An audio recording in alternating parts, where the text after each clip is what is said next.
Tourism నుంచి మొదలు పెడితే అదేమో అందాల వనరుల గని ఆంధ్ర. పిక్ చేసి దాన్ని పొటెన్షియాలిటీని డెవలప్ చేసే లీడర్స్ ఉన్నారా లేరా అంటే ఉన్నారు, కానీ చేస్తలేరు. ఎందుకు? చంద్రబాబు మన జగన్ చేశారంటారు. ఇప్పుడు చంద్రబాబు గారు ఫస్ట్ టైం సీఎం కదా, తర్వాత జగన్ కదా. ఎందుకు ఆర్థిక వ్యవస్థ కుదేలైంది ఆంధ్రప్రదేశ్ది? ఒక క్యాపిటల్ లేకపోతేనే మొత్తం కునారిల్లిపోతుందా? కాబట్టి ఇక్కడ ఆలోచించాల్సింది ఏంటంటే, హైదరాబాద్ అనేది తెలంగాణకు ఒక పెద్ద ఎసెట్. రేపు 1,00,000 కోట్ల రూపాయలు హైదరాబాద్ నుంచి రావచ్చు. రేపు 20,000 కోట్ల రూపాయలు హైదరాబాద్ కూడా ఖర్చు పెట్టడానికి ఏం ప్రాబ్లం లేదు. ఇంతకుముందు డీడీఏకి చెప్పినది చూడండి. అట్లా హైదరాబాద్ డెవలప్మెంట్ అనేది తెలంగాణకు ఊతం. అది ఇచ్చే ఆర్థిక అంశాలు కాదు, అది ఇచ్చే ఎంపవర్మెంటు, ఎంప్లాయ్మెంటు, లేకపోతే ఇంకా ఇతర. కానీ కాంగ్రెస్ పార్టీ చేతిలోకి వచ్చిన తర్వాతే తెలంగాణ ఏమవుతుంది అనేది చాలా మంది చాలా నేను హామీ ఇవ్వగలను. నేను ఎందుకంటే కొన్ని డిపార్ట్మెంట్స్లో కూడా అక్కడక్కడ నేను పోయి పరిశీలిస్తున్న, వాళ్ళ నుంచి ఫీడ్ తీసుకుంటున్నా. కొంత వీలైనంత వరకు ఏదైనా ఆ మాట అంటంలో తప్పేం లేదు కదా. ఇప్పుడు వాళ్ళది ఏంటంటే ప్రచారం వేరు, పని వేరు. ఓకే, కాంక్రీట్ సస్టైనబుల్ డెవలప్మెంట్ అనేది కాంగ్రెస్ యొక్క ఎజెండా ఉంటుంది. ఓకే, ఎందుకంటే ఏఐసిసి అని కాదు, మా జాతీయ నాయకత్వం కూడా హైదరాబాద్ అయినా తెలంగాణ తను పరిపాలిస్తున్న రాష్ట్రాల్లో జరుగుతున్న అభివృద్ధిని. కానీ 125 ఏళ్ల కాంగ్రెస్ చరిత్ర ఎంత కాదనుకున్నా 125, 130 ఏళ్ళ దాకా వచ్చింది. ఇప్పుడు ఈ 100 ఏళ్లలో వచ్చి అభివృద్ధి 15-20 ఏళ్లలో మిగతా పార్టీలు చేసి చూపించినాయి. కానీ ఈ రోజున కాంగ్రెస్ పార్టీ నేను అభివృద్ధి వైపే వెళ్తానని మాట్లాడడం అనేది కొంచెం ఇక్కడ ఇప్పుడు బీజేపీని విమర్శించాలని కాదు, కానీ మన్మోహన్ సింగ్ అనే ఒక వ్యక్తి ఆర్థికవేత్త అంటాం మనం, ఆయన ప్రధానమంత్రి కూడా అయ్యారు. ఆయన అదొక మహాశక్తి. ఈరోజు మనం ఎంజాయ్ చేస్తున్నాం అంటే మాంటెంగ్ సింగ్ అహ్లూవాలియా ఉంటాడు, మన్మోహన్ సింగ్, వీళ్ళిద్దరిని తయారు చేసింది పివి నరసింహారావు గారు. తయారు చేసిందంటే ఆయన పుట్టియాలి. వాళ్ళ టాలెంట్ను పికప్ చేసి వాళ్ళను ఏ విధంగా వినియోగించుకోవాలని పివి నరసింహారావు గారు చేసిన న్యూ ఎకనామిక్ పాలసీస్ ఇలా దేశానికి శ్రీరామరక్ష.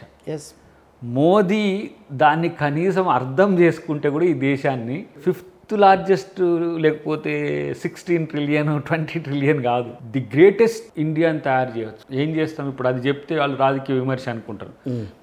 ఏ ఎకనామిక్ మోడల్తో వారు చేస్తూ, ఇప్పుడు మనది 39 లక్షల కోట్లు, 40 లక్షల కోట్లు, రేపు 45 లక్షల కోట్లు కూడా ఉంటాయి. కనీస కొనుగోలు శక్తి పెరగదాయ, పేదోనికి నిల్వ నీడలేని స్థితులు పెరుగుతున్నాయి. కానీ ఒక ఆయన ఆస్తి ఆయన కొడుకు పెళ్ళి 5,000 కోట్లు చేసే స్థితికి పోతున్నది. అంటే ఈ ప్యారిటీస్ రావద్దనే ఇండియన్ ఎకానమీని చాలా లీవరేజ్ చేస్తాడు అంబేద్కర్ గారు రాజ్యాంగం రాసే సమయంలో. కానీ ఆయన ఎకనమిస్ట్గా కూడా మిక్స్డ్ ఎకానమీ అంటారు. అంటే ఏంది? పెట్టుబడిదారీ ఆర్థిక వ్యవస్థ, సామాజిక వ్యవస్థ. ఇప్పుడు ఈ రెండింటికి తేడా ఏం లేదు. వీఆర్ నౌ పెట్టుబడిదారీ ఆర్థిక వ్యవస్థని, అంటే కేవలం ప్రైవేట్ రంగం పెంచి ప్రభుత్వ రంగాన్ని తుంచే ప్రక్రియ జరుగుతున్నది. ఎన్ని పబ్లిక్ సెక్టార్ యూనిట్స్ డిస్ట్రక్ట్ అవుతున్నాయి. సో అవన్నీ చెప్తే జనానికి అర్థం కాదు. ఇప్పుడు ఏంది 1,60,00,000 కోట్ల రూపాయల నూతన అప్పు ఎవరు చూడరు. దేశానికి వనరులు ఉన్నాయి కాబట్టి అప్పిస్తారు, తీసుకుంటాడు. కాక ఏం చేసిందంటే ఏం చెప్పాడు, పాపం ఆయనకేం తెలియదు కాబట్టి. కాబట్టి రేపు రాహుల్ గాంధీ డెఫినెట్గా 2029లో రాహుల్ గాంధీ ప్రధానమంత్రి అవుతాడు. డెఫినెట్గా చూడండి. ఒక ఆధునిక భారతదేశ నిర్మాణం తన ఒక డ్రీమ్ ఉంటుంది. నేను ఇప్పుడు నేను రేవంత్ రెడ్డి గారు ముందు నుంచి నేను రేవంత్ రెడ్డి గారు ముఖ్యమంత్రి అవుతారని చెప్పలేను. ఇక్కడున్న పొలిటికల్ కన్స్టెంట్స్ వలన వీనో తను అవ్వగలుగుతారని ఊహించే తనను వన్ సైడెడ్గా మేము రేవంత్ రెడ్డి గారిని సపోర్ట్ చేసింది. ఇంతమంది నాకు దగ్గర వాళ్ళు ఉన్నారు. ఎందుకంటే నాయకుడు అయ్యే లక్షణం ఉన్న వాళ్ళని సపోర్ట్ చేయాలని ఆ రోజు లక్ష్యం. అది నాకు ప్లస్ అయిందా మైనస్ అయిందా నేను పట్టించుకోను. అఫ్కోర్స్ ఇప్పుడు అందరు ఎంజాయ్ చేస్తారు, మంత్రులుగా ఉంటారు, ఓకే. మా నెక్స్ట్ టార్గెట్ ఇక్కడ రేవంత్ రెడ్డి గారి నుంచి మొదలు పెడితే మాకు దేశంలో ఉన్న నాయకులు నెక్స్ట్ రాహుల్ గాంధీని ప్రధానమంత్రిని చేయాలి. చేస్తే ఈ దేశం నువ్వు ఆపినా ఆగలేని స్థితికి పోయేది తెచ్చేది కాంగ్రెస్ పార్టీ. ఇప్పటికీ ఒకరోజు సముద్రంలో పారబోసే గోధుమల్ని తీసుకొచ్చి సాధిన కాంగ్రెసే.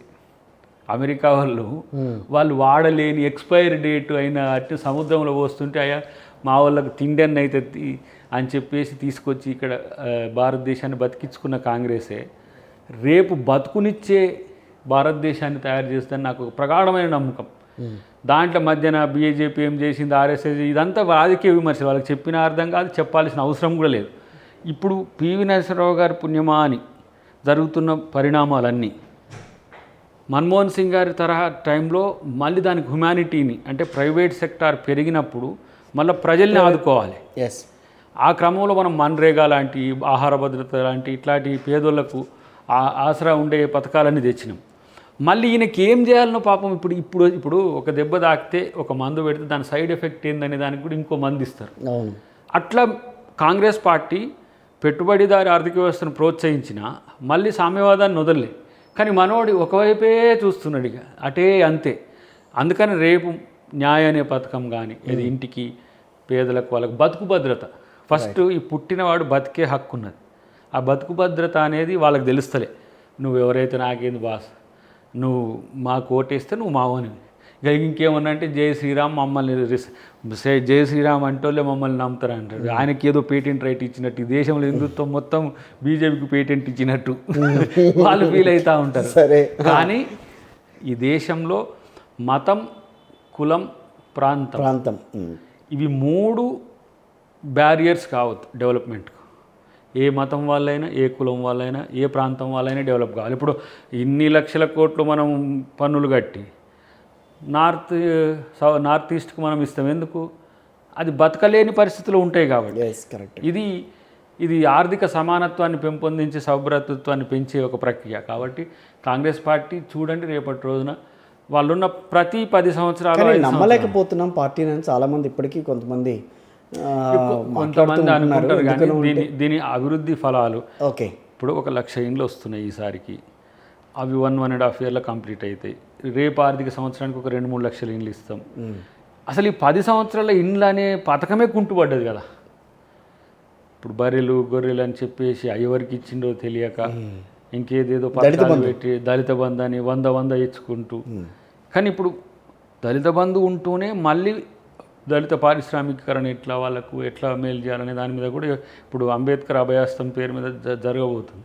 కాబట్టి ఇది మొదలే. దాంట్లో 3 నెలలు ఎన్నికలు పోయినాయి, మళ్ళీ సెంట్రల్ గవర్నమెంట్ ఎలక్షన్స్ వచ్చినాయి, మళ్ళీ రేపు లోకల్ బాడీ రావచ్చు కాక. కానీ ఎక్కడ కూడా ఈ డెవలప్మెంట్ మోడల్ను రిడ్రెస్ చేయడంలో ఎక్కడ కూడా ప్రభుత్వం లేకపోతే క్యాబినెట్ ఎక్కడ కూడా ఏం సందు వదులుతలే. రేపు అందుకనే 1 ఇయర్ 1.5 ఇయర్ వరకు అది గాడిన పడుతుందని నేను అనుకుంటున్నాను. కానీ ఈ ఇంటర్వ్యూ ఫుల్గా చూస్తున్న వాళ్ళకి ఒకటైతే అర్థమవుతుంది, రాజకీయాలే కాదు ఇన్డెప్త్ నాలెడ్జ్ అనేది అద్దంకి దయాకర్కి ఎంతవరకు ఉందనేది నిజంగా చూస్తున్న వాళ్ళకి అర్థమైపోతుంది. ఏ సబ్జెక్ట్లోకి వెళ్ళినా నేను మిమ్మల్ని మోడరేటర్గా చాలా ఛానల్స్లో మిమ్మల్ని మాట్లాడుతున్నప్పుడు అక్కడ వరకే కొంతవరకు మేము రెస్ట్రిక్ట్ చేయగలం. ఇక్కడ నేను 1-to-1 ఉన్నా కాబట్టి మిమ్మల్ని రెస్ట్రిక్ట్ చేయడానికి లేదు నాకు. బట్ ఇన్డెప్త్గా వెళ్తుంది, చాలా విషయాల్లో చాలా చక్కగా చెప్పారు. అంటే నేను డిపార్ట్మెంటల్స్లో కూడా కొన్ని వస్తారు నా దగ్గరికి, సార్ ఇట్లా చేస్తే మంచిది, ఇది సీఎం గారికి చెప్పండి, ఇట్లా చేస్తే మంచిది, ఇది ఆ మంత్రి గారికి చెప్పండి. ఇప్పుడు వాళ్ళంతా మంత్రులంతా నాకు దగ్గర వాళ్ళు